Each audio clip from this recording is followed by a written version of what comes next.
Beneath the Magnolia Sky. Part 1, Cracks in the Silence. The air was thick with the heavy sweetness of magnolia blossoms, though for Daniel Whitaker, they had long since lost their comfort. He stood on his porch in Raleigh, North Carolina, staring out at the cul-de-sac bathed in the warm haze of early evening. His wife's car wasn't in the driveway yet. It was the third time this month she had been late coming home from work, and while he told himself there were countless reasonable explanations, something gnawed at him, sharp and restless. Inside, the house was too quiet. The hum of the refrigerator, the occasional creak of the air vents, small sounds magnified by absence. Daniel had been a man who trusted easily, the kind of husband who assumed loyalty as naturally as he assumed the sun would rise. But lately, he found himself scanning Laura's face for clues, parsing her words with suspicion he didn't want to admit lived inside him. At first, it was subtle. She lingered in the bathroom longer than usual, phone clutched tightly in her hand when she emerged. Her smiles, once spontaneous, now seemed rehearsed. She'd laugh at his jokes, but her eyes darted elsewhere, as if she were keeping part of herself locked away. The unease settled into his chest like an unwelcome tenant. And tonight, standing in the gathering dusk, Daniel felt it again, that cold whisper that told him something was broken. He just didn't know how deep the fracture went. Part 2, A Marriage in Shadows. Laura Whitaker was a school counselor, respected and admired at the high school downtown. Parents trusted her, teenagers confided in her, and colleagues praised her calm presence. To the outside world, she was a woman who had it all, a successful career, a comfortable home, a loving husband. But inside, Laura was restless. At 36, she felt the years pressing on her, dreams she once held slipping quietly out of reach. Daniel was steady, loyal, dependable, hardworking. He managed a contracting company and had built their life with his own hands. Yet his steadiness had begun to feel like a cage. His love, though genuine, carried an assumption that she would always be there, unchanged, the same woman he married a decade ago. Then came Mark Henderson. Mark was a fellow counselor, recently divorced, with a smile that carried both charm and danger. He was the kind of man who made ordinary conversations feel electric. What began as long talks in the break room turned into shared lunches, then lingering touches, and eventually, the inevitable slide into an affair that Laura simultaneously hated herself for and couldn't resist. To her, it was oxygen after years of holding her breath. Part 3, Suspicions. Daniel noticed the changes like a carpenter notices warped wood, small at first, but undeniable. Laura's perfume lingered stronger in the evenings, as if she reapplied it before leaving the office. She laughed more at her phone than at anything he said. She'd drift through conversations absent-mindedly, leaving him stranded mid-sentence. One Saturday morning, Daniel found her phone buzzing on the kitchen counter while she showered. A message preview flashed before disappearing, "Last night was worth the risk." His heart hammered so violently he had to grip the counter to steady himself. But when Laura came out of the bathroom humming, wrapped in a towel, he said nothing. Instead, he began to watch. He kept mental notes, her late nights, the sudden bursts of energy, the way she dressed differently for staff meetings. His suspicion hardened into conviction, though he had no proof beyond fleeting glimpses of a hidden world. And Daniel Whitaker was not a man who acted on guesses. Part 4, The Discovery. The truth revealed itself in the most ordinary of places, a coffee shop downtown. Daniel had taken a half-day off work, driving past the school to surprise Laura with lunch. But her office was empty. A colleague mentioned she'd left early. Something pulled him toward Main Street, a tug in his gut he couldn't explain. That's when he saw them. Laura and Mark sat at a corner table, heads bent close, hands brushing in ways that weren't professional. The intimacy was unmistakable. Daniel froze on the sidewalk, the magnolia blossoms overhead swaying in the humid breeze. For a long moment, he simply watched, heart hammering, until Laura's laughter cut him open. It was a sound she hadn't given him in years. He didn't confront them. Not then. He drove home in silence, his chest a storm of rage and heartbreak. Part 5, The Confrontation. That night, he waited until she came through the door. She set her purse down, kissed his cheek, and began to chatter about her staff meeting. Daniel listened, nodding, his fists clenched. When she finally looked at him, she paused. "What's wrong?" Daniel's voice was low, trembling with fury he barely contained. "Who is he?" Her face drained of color. She didn't need him to say more. The silence between them was louder than any confession. Laura's lips parted, but no words came. And in that silence, Daniel understood everything. Part 6, Fallout. The days that followed were a blur of shouting matches, slammed doors, and long, icy silences. Laura begged him to understand, claimed it was just a mistake, just a moment of weakness. But Daniel couldn't unsee what he'd seen. He couldn't unhear the laughter that belonged to another man. Friends and neighbors noticed the tension, the way the Whitakers avoided each other's gaze at barbecues or church. Daniel stopped wearing his wedding ring. Laura stopped cooking dinner. Their marriage unraveled, thread by thread. But Daniel wasn't finished. Part 7, Revenge. In North Carolina, adultery was still grounds for an alienation of affection lawsuit. Daniel did his research late at night, poring over articles and legal websites. Slowly, a plan formed. If Laura had chosen betrayal, then she, and the man she chose, would pay. He contacted an attorney, gathered evidence, even hired a private investigator to document her affair. Photos of Laura and Mark entering a hotel, texts printed in black and white, receipts from secret dinners, all compiled into a file that felt heavier than stone. When Daniel finally served the papers, Laura's world collapsed. Not only did he file for divorce, he sued Mark for damages, dragging their affair into the public record. Mark's job at the school crumbled under the scandal. Laura's reputation followed, whispers trailing her through every grocery aisle and PTA meeting. Part 8, The End of Us. Their divorce hearing was brutal. Laura wept on the stand, claiming she still loved Daniel, that she had made a mistake. But Daniel remained unmoved, his jaw set like stone. He wanted the house, the car, the clean break. He got them.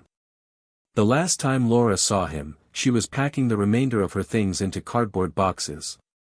She stood in the doorway, looking at him one final time. "Was there ever a chance for forgiveness?" she whispered.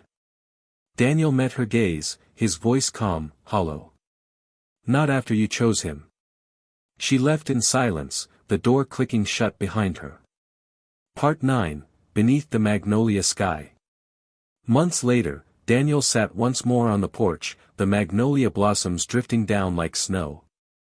The neighborhood was quiet, his house empty but finally peaceful. He had lost the woman he once loved, but he had reclaimed himself. And as the evening settled over Raleigh, Daniel realized the truth: betrayal breaks more than trust, it remakes the soul. For better or worse, he was no longer the man who once believed love was unshakable. Now, he was something harder. Something stronger. Something forged in the fire of infidelity. Daniel Whitaker had never realized how loud silence could be. The Raleigh home he once shared with Laura now felt cavernous, every creak of the hardwood floors echoing like a reminder of her absence. He woke each morning before his alarm, sitting on the edge of the bed, staring at the untouched half of the mattress.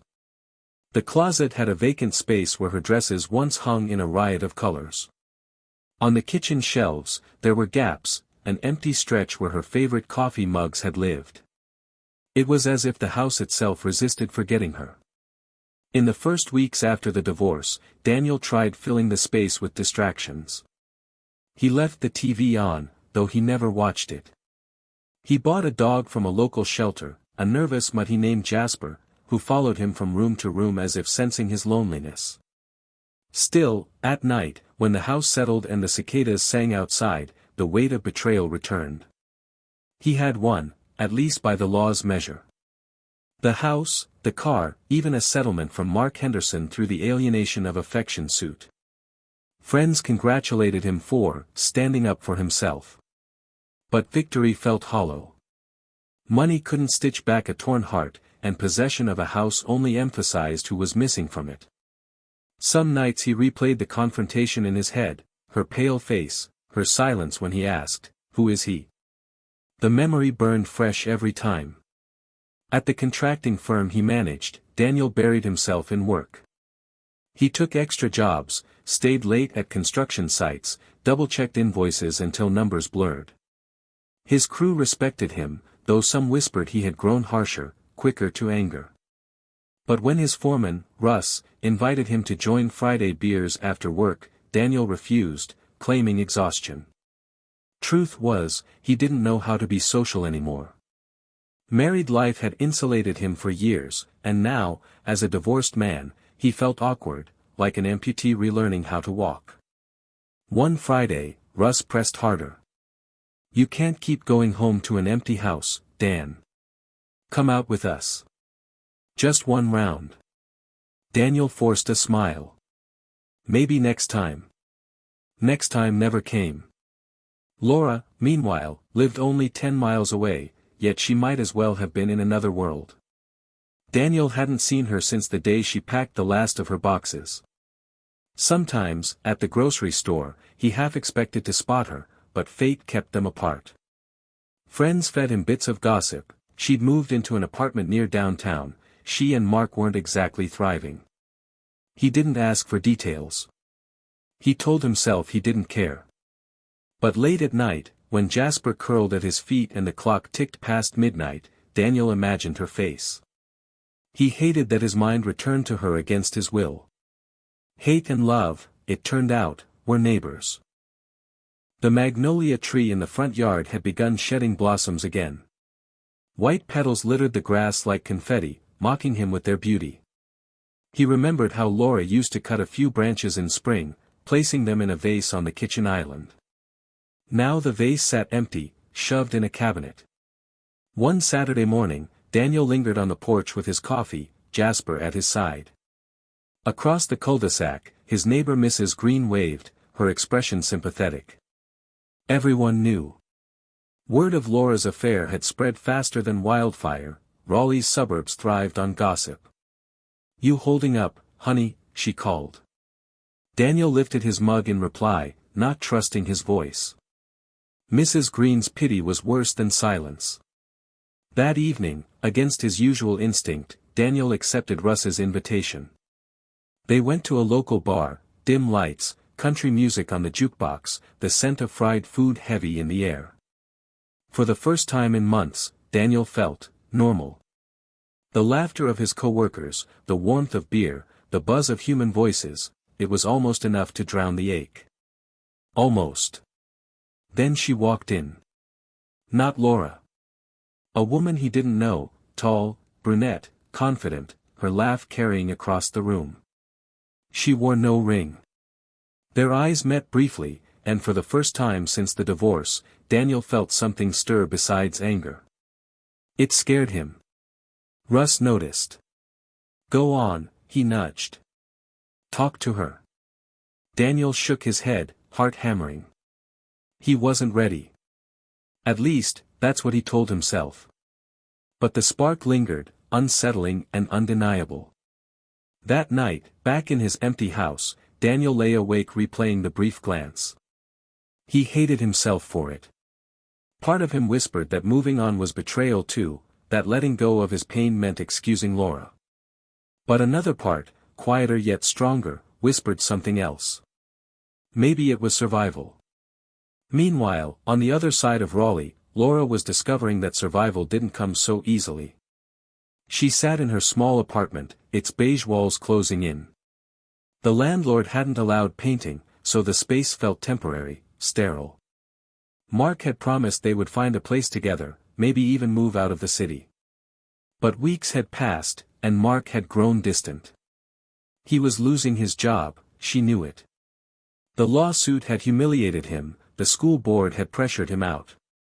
He came home angry, drinking more, snapping at her over small things. The man who once made her feel alive now filled her with dread. Laura stared at the mirror in her bathroom, hardly recognizing the woman staring back. The confident counselor, the admired wife, gone. Her friends had scattered. At work, whispers followed her down hallways. Even her mother's voice on the phone carried disappointment. One evening, when Mark stumbled and reeking of bourbon, Laura finally asked, "Was this worth it?" He scowled. "What do you mean?" "My marriage. My life. All of it, for this. Was it worth it?" Mark didn't answer. He just turned on the TV, volume loud, shutting her out. In that moment, Laura realized the cruel truth: she had traded a man who loved her for a man who never truly would. And the worst part was, she couldn't go back.